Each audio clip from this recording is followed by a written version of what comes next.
ይሄ የዞረበት ፓስተር ነው ዳስተር የሚባል ሰውዬ ግን መቶ ይቀባጣል። ሐሙስ ነው። አሁን ያለ ምንም ማዳመቅ ነው የምነግርሽ።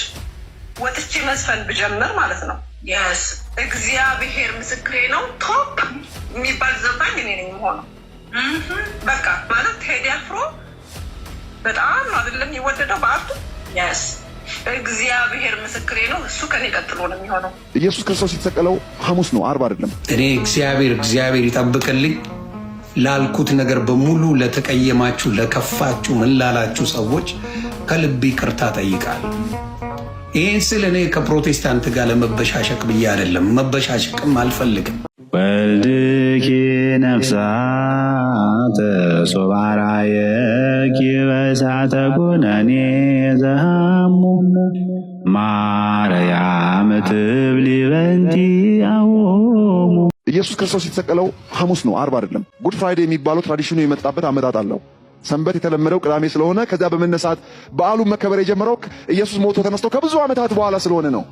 ልደትም ተመሳሳይ መቼ እንደተወለደ ቀኑ ግምት ነው እንጂ አይታወቅም። 3 ቀን የሚሆነው ከመቼ ነው? ሐሙስ ለዓርብ 1፣ ዓርብ ለቅዳሜ 2፣ ቅዳሜ ለእሁድ 3 ቀን ኢየሱስ ክርስቶስ በታላቁ ፋሲካ ጊዜ የተሰቀለው። ያው የእነዚህ ሰዎች እምነት እንደቀጠለ ነው። ኦርቶዶክሳውያን ተላችሁ እግዚአብሔር ይመስገን በጣም ደህና ነኝ። ይሄ ሰውዬ ብዙ ጊዜ ያው ስለ ክርስቶስ ኢየሱስ ያው ብዙ ኔጌቲቭ ነገሮችን በመናገር ይታወቃል። አሁን ደግሞ እንደሰማችሁት ኢየሱስ ክርስቶስ የተሰቀለው በዕለተ ሐሙስ እንጂ ዓርብ አይደለም ብሏል። እኛ ደግሞ መጽሐፍ ቅዱሳዊ ማስረጃ አምጥተን እንሞግታለን፣ ሐሰተኝነቱን እናጋልጣለን ማለት ነው። እንቀጥላለን ማለት ነው። እንደተናገረውም ጉድ ፍራይዴይ ምናምን የሚለው እሱ ውስጥ እኔ አልገባም። ነገር ግን መጽሐፍ ቅዱስ እስኪ የሚናገረው ነገር አለ። ኢየሱስ ክርስቶስ ዓርብ ለመሰቀሉ ማስረጃ አለ፣ ቃል በቃል ማለት ነው። ዮሐንስ ወንጌል ምዕራፍ 19 ቁጥር 30 ላይ እንደዚህ ይላል፣ አይሁድም የማዘጋጀት ቀን ስለሆነ ያ ሰንበት ትልቅ ነበርና ስጋቸው በሰንበት በመስቀል ላይ እንዳይኖር ጭናቸውን ሰብረው እንዲያወርዷቸው ጲላጦስን ለመኑ ይላል። እነኚህ ኢየሱስ ክርስቶስ ጋር የተሰቀሉት 2 ወንበዴዎች አሉ። ስለዚህ ምን አደረጉ? ሄደው የኢየሱስ ክርስቶስን ስጋና ደግሞ እንዲሁም ደግሞ የሁለቱን ወንበዴዎች ስጋ ለመኑ ይላል። ምክንያቱም በዕለተ ሰንበት ስጋቸው ተሰቅሎ እንዳይውል አለ። ሰንበት መቼ ነው? ቅዳሜ ነው እኮ ሰንበት። ስለዚህ የተሰቀለው መቼ ነው? ዓርብ ነው የተሰቀሉት ማለት ነው። ኢየሱስ ክርስቶስ የተሰቀለው በዕለተ ዓርብ ነው እንጂ እሱ እንደሚናገረው ሐሙስ አይደለም። ይሄ እየተናገረ መጽሐፍ ቅዱስ የሚናገረው ምንድን ነው? እንዲሁም ደግሞ የሉቃስ ወንጌል ምዕራፍ 23 ቁጥር 54 ላይ እንደዚህ ይላል፣ የመዘጋጀትም ቀን ነበረና ሰንበትም ሊጀምር ነበር ይላል። ምን ሰንበት ሊጀምር ነበር?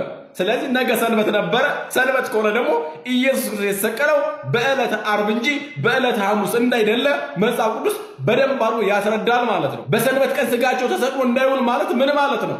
ሄደው ኒቆዲሞስና የአርማትያው ዮሴፍ ሄደው የክርስቶስን ስጋ እንደለመኑ ከጲላጦስ ዘንድ አይሁድን ፈርተው ነው እንደለመኑ ከዛም በኋላ እንደሰጣቸው እንደ ስርዓቱም ደግሞ ወስደው በመቃብር ቦታ በአዲስ መቃብር እንዳስቀመጡት ይናገራል።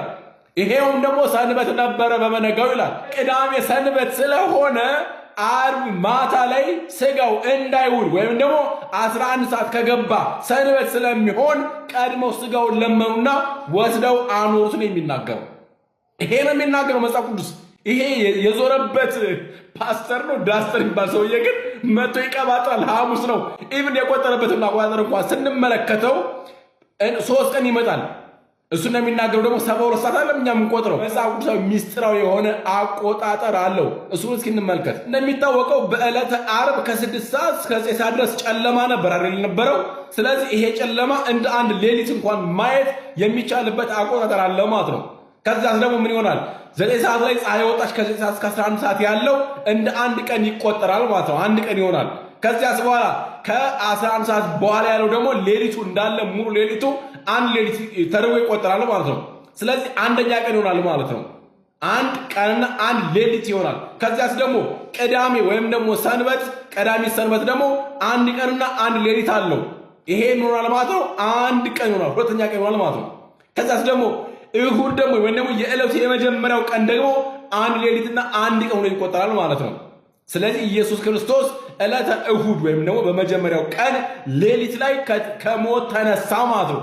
ስንቆጥረው ከአርብ 9 ሰዓት እስከ እሁድ 9 ሰዓት ያለው ሌሊት 9 ሰዓት ያለው ስንቆጥረው 3 ቀን ይሆናል ማለት ነው። ስለዚህ 3 ቀን የሚቆጠረው እንደዚህ ነው እንጂ አቶ ዮሐንስ እንደሚናገረው ከሐሙስ ጀምሮ አይደለም የሚናገረው የሚቆጠረው። ምክንያቱም መጽሐፍ ቅዱስ አይናገርማ ዕለተ ሐሙስ አይደለም የሚለው። እነዚያ ማቆና ይሁዲ የሚያከብሩት ወይም ደግሞ ፋሲካዎችን የሚያከብሩት ቅዳሜ የምንለው ሳይሆን አርብ ነበር እነሱ የሚያከብሩበት። የነሱ ሰንበታቸው አርብ ነበረ ማለት ነው። ለምን ሐሙስ ከተሰቀለ እንደነገ የሚሆነው ምንድነው? ሰንበት ነበረ። ምክንያቱም መጽሐፍ ቅዱስ በግልጽ የተናገረ ነገ ሰንበት ነበር እያለ አንተ ሐሙስ ነው ካልክ ሌላ ሚስ አንደርስታንዲንግ ውስጥ ገብተሃል ማለት ነው። ቀመሩ መንፈሳዊ እንጂ ስጋዊ ስሌት ስለማይፈልግ ማለት ነው። በዛ መንገድ እንረዳው። ኦርቶዶክሳውያን በድጋሜ እንኳን ለብርሃነ ስቅለቱ በሰላምና በጤና አደረሳችሁ። እኔ እግዚአብሔር ይጠብቅልኝ ላልኩት ነገር በሙሉ ለተቀየማችሁ፣ ለከፋችሁ፣ ምን ላላችሁ ሰዎች ከልብ ይቅርታ ጠይቃለሁ። ይህን ስል እኔ ከፕሮቴስታንት ጋር ለመበሻሸቅ ብዬ አይደለም። መበሻሸቅም አልፈልግም። መቼ ራሴ አይልማ መጽሐፍ ቅዱስ አይል መበሻሸቅ የለብን። መበሻሸቅ ሳይሆን ትምህርቱ ላይ ፎከስ ማድረግ ነው። መበሻሸቅ ያመጡት እነ ኤርምያስ ናቸው፣ እግዚአብሔር በሚያውቀው። መበሻሸቅ ያመጡት እነ ትዝታው ናቸው። መበሻሸቅ ያመጡት እንደምታዩት እነሱ ናቸው እንጂ የኦርቶዶክስ የራሷ ላይ ነው የምትኖር። እነሱ ናቸው ያመጡት። ገብታችሁ ብታዩ በየፔጃቸው እነ ኤርምያስ ናቸው መበሻሸቅ ያመጡት። ግቡና ስለዚህ የኦርቶዶክስ ወንድምናቶቼ ከልብ ይቅርታ። በእኔ ያዘናችሁ፣ በእኔ የተሰማችሁ፣ እንዲሁም ደግሞ ጸሎት ያደርጋችሁልኝ፣ የወደዳችሁን ያከበራችሁ እነ መዝሙረ ያሬድ ምን ብሎ እንደጻፈልኝ አሳይቻችኋለሁ።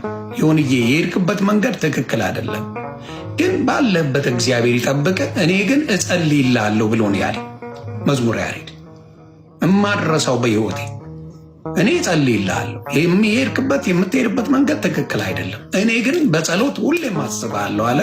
ቅድሚያ የመጣ ወንድሜ ነው በዛ ኬዝ ላይ ሮጦ መጥቷል መዝሙረ ያሬድ እና እኔ ቃል ሌሎችም ወንድምናቶቼ ከጎኔ ቆመዋል።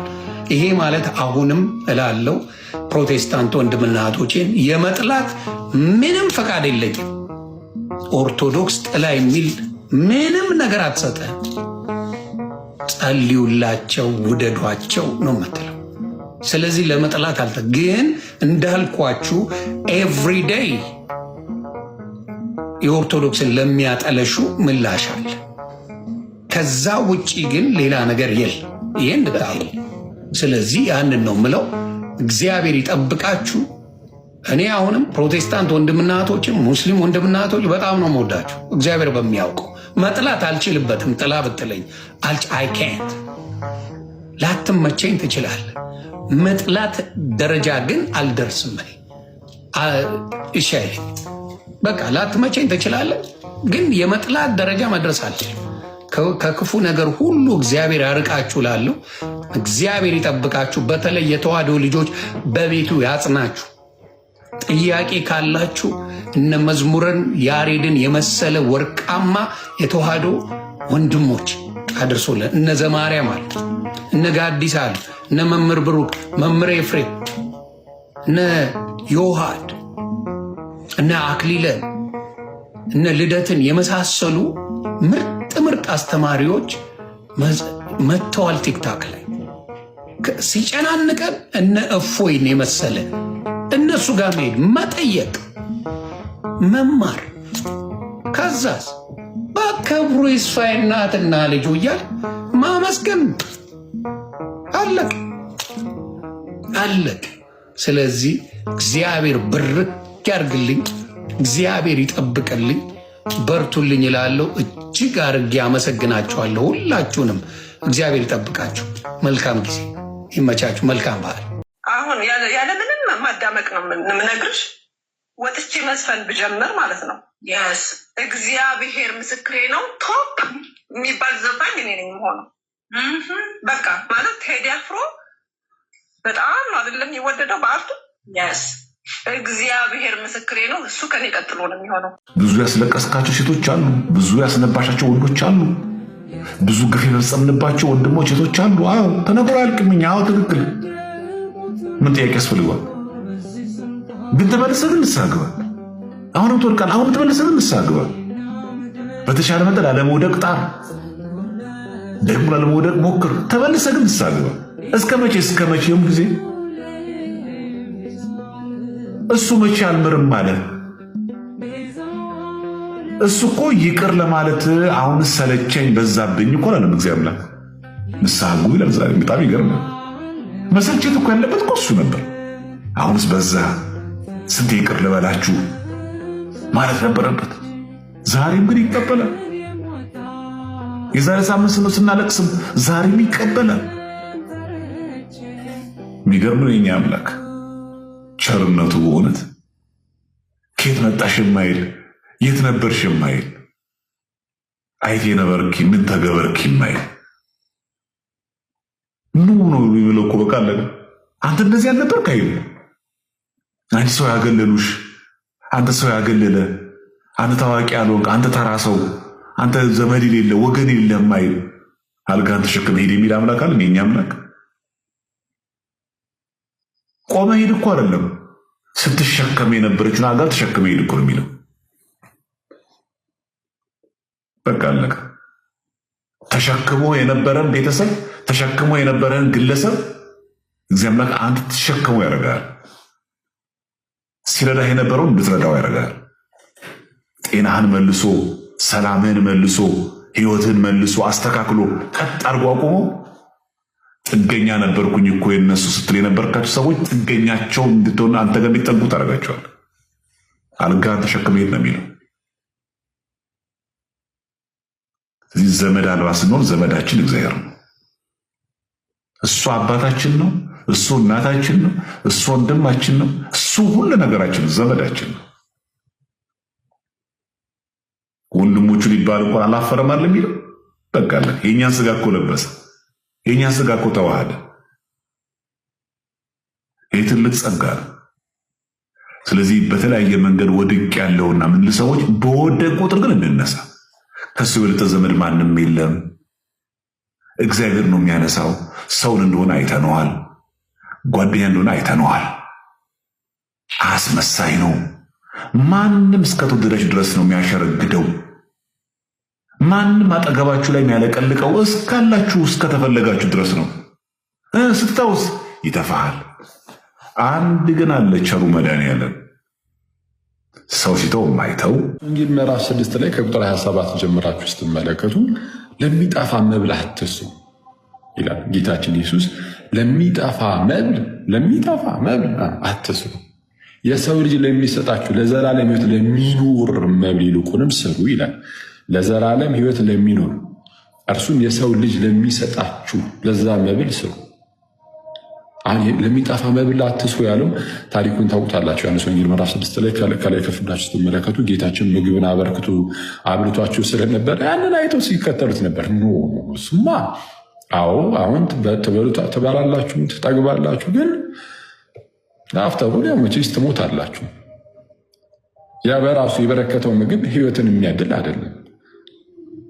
እዚህ የበረከተው በተአምር እዚሁ ጌታችን አበርክቶ አብልቷቸዋል።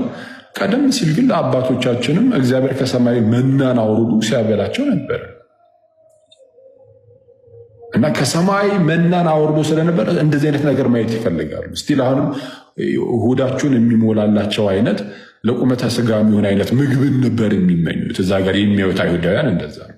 እና ጌታችን ነገራቸው፣ አዎ አባቶቻችሁ በዛ በምድረ በዳ መና በሉ ሞቱም፣ ሰው ግን አሁን ከእርሱ በልቶ ሕይወት እንዲሆነው ከሰማይ የወረደ እንጀራ ይህ ነው ብሎ ጌታችን ኢየሱስ ራሱን ይሰጣል ማለት ነው።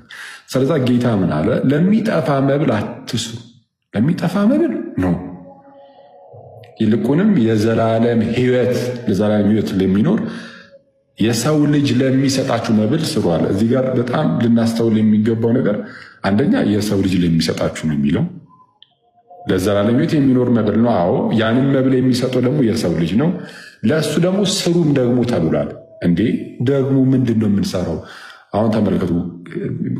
ከዚህ ታላቅ የሆነ ለዘላለም ሕይወትን ለሚኖረው ለዚህ መብል የሰው ልጅ ለሚሰጠው መብል ስሩ ተብለናል። ምንድን ነው ስራው? ይህንን መብል ለማግኘት ምን ልንሰራ ነው? በምን ስራስ ይገኛል? እዛው ጋር ጌታችን ኢየሱስ መልሶታል። ምን አይነት መልስ የሚያስቀምጠው? ወዲያውኑ ጠየቁት። ስለዚህ ይህንን የእግዚአብሔርን ስራ እንድናደርግ ምን እንስራ አሉት አይሁዳውያን። እዛው ጋር ጌታችንን ጠይቁ፣ ምን እንስራ፣ ምን እናድርግ? ከዛን ጌታችን መለስ አደረገና ይህ የእግዚአብሔር ስራ አለ እርሱ በላከው በልጁ እንድታምኑ ነው። በስመ አብ። ከቅዱስ ምስጢር ለመሳተፍ የጌታን ስጋና ደም ለመቀበል የሰው ልጅ የሚሰጠውን ለዘላለም ሕይወት የሚኖረውን መብል ለማግኘት ስሩ ተብሏል። ያ ስራ ግን በቃ አምነን ማመን አለቀ። አምነን መቀበል ነው። አምነን በእምነት ወደዛች ቅድስት ጠረጴዛ መቅረብ ወይም በእምነት ወደዛ ታላቅ የሆነው ወደ ቅዱስ ምስጢር መጠጋት ነው። ስለዚህ ጌታችን ከኛ የሚፈልገው እምነት ነው። አምነን ምንድነው ቅዱስ ጳውሎስም ደግሞ እንደተናገረው በመጀመሪያ ቆሮንቶስ መልእክቱ ምዕራፍ 11 ላይ በቃ ኃጢአት ብናደርግ ተናዘን መቅረብ ብቻ ነው እንጂ የሆነ ለፍተን ጥረን ግረን ምናምን የምናገኘው አይደለም ቅዱስ ቁርባን። እንደውም በክርስትና ሕይወት ይሄ ተጋድሎ ይሄ መንፈሳዊ ተጋድሎ ራሱ በቅዱስ ቁርባን በኩል የምታግዘን የምናገኘው ነገር ነው፣ ትሩፋት ነው። በቅዱስ ቁርባን በኩል ጸጋውን ተቀብለን ከዛ ጸጋ የተነሳ የምንሰራው ስራ ነው እንጂ በትሩፋታችንና በገድላችን የምናገኘው ቅዱስ ቁርባን የለን። በትሩፋት በገድል የሆነ በቃ በጣም ተጋድለን መንፈሳዊ ተጋድሎ ኖሮን ከዛን ቅዱስ ቁርባን አንሸለምም። እንደዛ ቅዱስ ቁርባን ሽልማቱን አያውቅም። ቅዱስ ቁርባን በቤተክርስቲያን ታሪክ ውስጥ ሁልጊዜም ቢሆን መድሰን ነው፣ መድኃኒት ነው። ሁልጊዜም ቢሆን አጋዥ ነው። ስለዛ ወደ ቅዱስ ቁርባን ቀርበን ስንመለስ ነው ምንድነው ኃይልን አግኝተን በኃጢአት ላይ በሰይጣን ላይ በዓለም ላይ ድል እያደረግን ድል አደራጊዎች ሆነን የምንመለሰው። ልክ ቅዱስ ዮሐንስ አፈወርቅ ዮሐንስ ወንጌልን በተረጎሙበት ስብከቱ ላይ ዮሐንስ ወንጌል ምዕራፍ 6 ሲያበራራ ምን ይላል? እንግዲህ ወደዚች ወደ ቅድስት ጠረጴዛ እንቅረብ ይላል። ቅድስት ጠረጴዛ የሚለው መሰዊያውን ወይም እኛ ታቦት እያለን የምንጠራውን ማለት ነው። ወደ ቅድስት ጠረጴዛ እንቅረብ፣ ወደ ቅዱስ ቁርባን ማለት ነው እንቅረብ። ስለዚህም ከቅዱስ ምስጢር እንሳተፍ ማለት ከቅዱስ ቁርባን እንካፈል ይልና እሳት እንደሚያጋሳ አንበሳም ለሰይጣን አስፈሪ ሆነን እንመለስ ይላል። አስቡት፣ አንበሳ በራሱ ምን ያህል አስፈሪ እንደሆነ ታውቃላችሁ። አንበሳ አስፈሪ ነው። ተኝቶ እንኳን ያስፈራል። እንዲሁም ቅዱስ ዮሐንስ አፈወርቅ የጌታችንን ሞት ሲያነሳም አንበሳን ያነሳል። ጌታ በመስቀል ላይ እያንቀላፋ ራሱ እየሞተ እያንቀላፋ አለት ይሰነጠቃል፣ መሬቶች ይንቀጠቀጣሉ፣ የቤተ መቅደስ መጋረጃ ይቀደዳል። እዛ ጋር የጲላጦስ ሚስት ትጨነቃለች እና ከሞቱ ሰዎች ከምድር ብዙዎች ይነሳሉ እና ጌታችን ኢየሱስ ሞቱ ራሱ አስደንጋጭ ነው፣ አስፈሪ ነበረ እና ይህንን ያነሳና ቅዱስ ዮሐንስ አፈወርቅ ይላል አንበሳ አንቀላፍቶ ራሱ ተረበን ነው፣ በጣም ያስፈራል ይላል። ጌታችን የምርም ከይሁዳ ነገድ የሆነ አንበሳ ስለሆነ ማለት ነው። እና ምንድን ነው ቅዱስ ዮሐንስ አፈወርቅ የቅዱስ ቁርባንን ነገር ደግሞ ያነሳና እንግዲያውስ ከቅዱስ ምስጢር ተካፍለን አለ ወደ ቅድስት ጠረጴዛ ቀርበን እሳት እንደሚያጋሳ አንበሳ ለሰይጣን አስፈሪ ሆነን እንመለስ ይላል። እንዳልኳችሁ አንበሳ አንቀላፍቶ ራሱ ያስፈራል። ጭራሽ ደግሞ ሲያጋሳ አስቡት፣ ሮር ሲያደርግ ሲያጋሳ አንበሳ፣ ያውም እሳት የሚያጋሳ አንበሳ ደግሞ ቢሆን አስቡት። ልክ እንደዛ ለሰይጣን አስፈሪ ሆነን እንመለስ። በምን? በቅዱስ ምስጢር ከቅዱስ ቁርባን ተካፍለን ይላል። ምን አይነት ጸጋ ቢሰጠን ነው በዚህ በቅዱስ ቁርባን ውስጥ። እና ጌታችን በቃ ለሚጠፋ መብል አትስሩ፣ ይልቁንም ለዘላለም ሕይወት ለሚኖር የሰው ልጅ ለሚሰጣችሁ መብል ስሩ እንጂ ያለ። ያ ስራ ደግሞ እምነትም አለ፣ እርሱ በላከው እንድታምኑ። ስለዛ እምነት አለ፣ መብል አለ። የሰው ልጅ የሚሰጠን ነው ያ መብል። ስለዛ የሰው ልጅ መብልን ይሰጣል፣ የምንቀበለው ደግሞ በእምነት ነው ይላል። በእምነት ነው። አንዳንድ ሰዎች አይ እዚህ ጋር የሚለው መብል እምነት ነው የሚሉ ሰዎች አሉ። ነው አይደለም፣ እምነቱ አይደለም። ማን ነው? ይቅርታ፣ መብሉ አይደለም እምነት፣ ስራው ነው እምነት ተብሎ የተጠራው። በስራው ያንን መብል እናገኛለን የተባለው። ስራው ደግሞ ምንድነው ተባለ? ማመን ነው። ስለዛ ስናምን ይህንን እንቀበላለን። ታዲያ ምንድን ነው ይህንን ነገር ሲያብራራ ዝክሩ ቁጥር 50 ጀምሮ ስንመለከት ዮሐንስ ወንጌል ምዕራፍ 6 ላይ ማለት ነው የሰው ልጅ የሚሰጣችሁ ብሎ የተናገረው ምንድን ነው ሲባል እኔም ለዓለም የምሰጠው ጌታችን ኢየሱስ ነው። በነገራችን ላይ አንድ ራንደም የሰው ልጅ ማለት አይደለም። ጌታችን ኢየሱስ ነው የሰው ልጅ የተባለ። የሰው ልጅ ለሚሰጣችሁ ተብሎ የተነገረው ጌታ ነበር እና ጌታ ምን አለ? እኔም ለዓለም የምሰጠው እንጀራ ወይም ህብስት፣ አማርኛው ላይ እንጀራ እያለ የሚተረጉመው ህብስት ነው። እሺ ህብስት ነው። ህብስት መሆኑ ያን ያህል በጣም ኮንሰርን የሚሆንበት ምክንያት እንደሆነ እነግራቸዋለሁ። ግን ኤኒዌይስ እኔም ለዓለም ህይወት የምሰጠው እንጀራ ወይም ህብስት ስጋዬ ነው ይላል። ማን የሚሰጠው? እኔ ይላል። ስለዚህ የሰው ልጅ የሚሰጠው መብል ይህ ስጋው ነው፣ ስጋዬ ነው። ስጋዬ የበላ ደሜን የጠጣ የዘላለም ህይወት አለው አለ ጌታ ኢየሱስ። አሁን እናምነዋለን። በቃ አለቀ። ጌታችን ይህን የተናገረው በቃሽ። አሚን። ጌታ ሆይ አንተ ከተናገርክ ተናገርክ፣ እንቀበላለን።